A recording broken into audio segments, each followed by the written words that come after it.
What is up, my homies? It is August 2nd. We dove into James 2, the second half of James 2 from yesterday. Then 3 and 4 as well. Saving 5 and 6 for tomorrow, I suppose. But yeah, 2, 3, and 4. So much to unpack.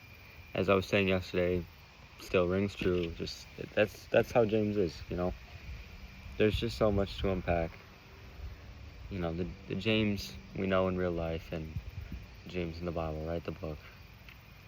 Both are pretty synonymous there. But anyways,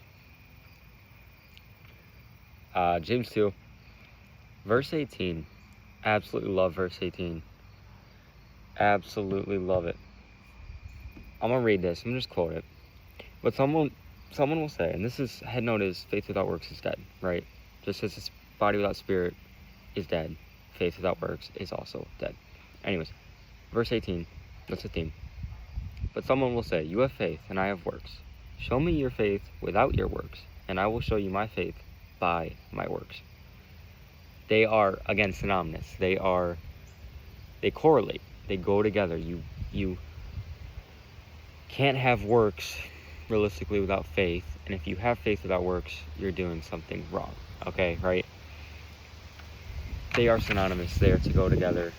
As Christians, we are to, of course, have faith, and by that faith, have works. That's how we are a light, right? Going into chapter 3, verse 9. This really interesting kind of contrast I saw. Not really contrast. I don't know what you call it, but again, I'm going to quote it. Verse 9 of 3. With it, that being the tongue, it being the tongue, right? The tongue that's hard to tame. With it we bless our God and our Father, and with it we curse men who have been made in the similitude of God. All are made in God's image, right? When we bless God as our Father, and bless God and our Father, right? You know, through worship, through glorifying Him, we are, you know, we have a tame tongue, right? That's the way it should be, using our tongue to glorify God. But then when we turn around and 2 seconds later go and curse men, meaning, you know, disobey God and in doing something to others that is not right, or when we judge others, or lack humility and are proud, you know, so on. We are effectively cursing men. And the idea is, men are made in God's image. When you bless God the Father, you are to bless men as well. You are to be kind of that light in both ways, right? Not one or the other, or picking and choosing. No, you know, our tongue is to be tame in both areas, right? And this is a really good, hard to apply, but really good 12 verses here in 3. Chapter 3, 1 through 12, just about the tongue, man. It's hard. It's hard to apply. It's hard to really see the tongue tame in our lives. Like, that is where a lot of spiritual warfare occurs. It's where a lot of dissension occurs, division. You know, that's where we tear ourselves apart, is with our tongue. And that is why it is the source of all good and evil. That is why it's considered untamable here, right? You know, you gotta really be mindful of your tongue. Verse 18, my favorite quality, always be my favorite quality. I just love it. Peace. Verse 18, I'll read it. Now the fruit of righteousness is sown in peace by those who make peace. The fruit of righteousness sown in peace by those who make peace. When we make peace, we are sowing the fruit of righteousness. Righteousness is very, very heavily to be strived for, right? And it's those who make peace that will see their righteousness sown again in peace. I love that. I love everything about that. Peace is something I see that is lacking in my life, particularly with my family.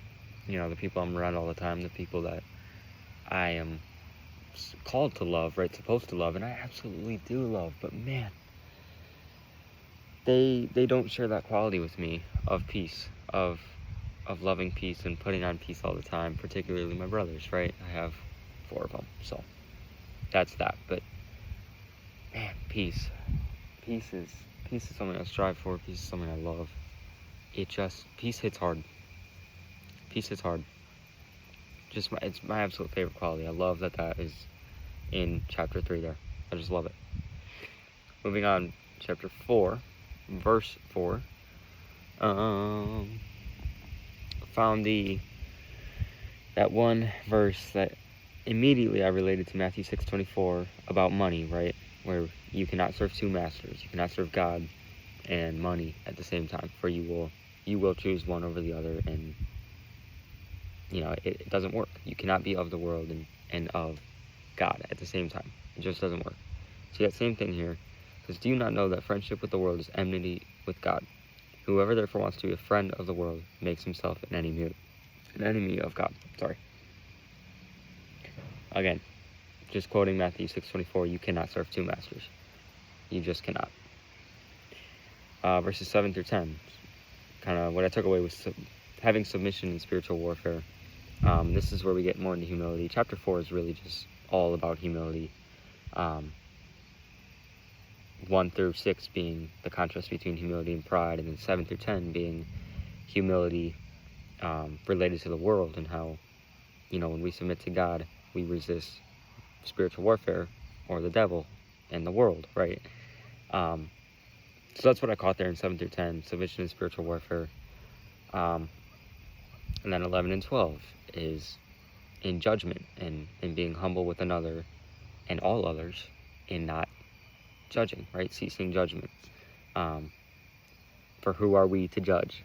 Verse 12, who are you to judge another? And 13 through 17, being about having humility in our days, as it says, our time, our days are like a vapor. We are here for a little time and then vanish away. Our lives are short. There's not a lot of substance in our lives, and we are called to be humble with what we do have and what we are blessed with. And the head note for the verses 13 through 17, is do not boast about tomorrow. We are not promised tomorrow. All our plans and our will, right, is to be submitted to God's will. Our desires submitted to God's will. Our whole lives submitted to God's will. And our lives are not our own. Our lives are absolutely not our own. We were bought with a price, and that price is Christ's blood. And therefore we are to submit to Him always and live our lives for Him. Beautiful. Beautiful. James 2, 3, 4. Love it. Peace out.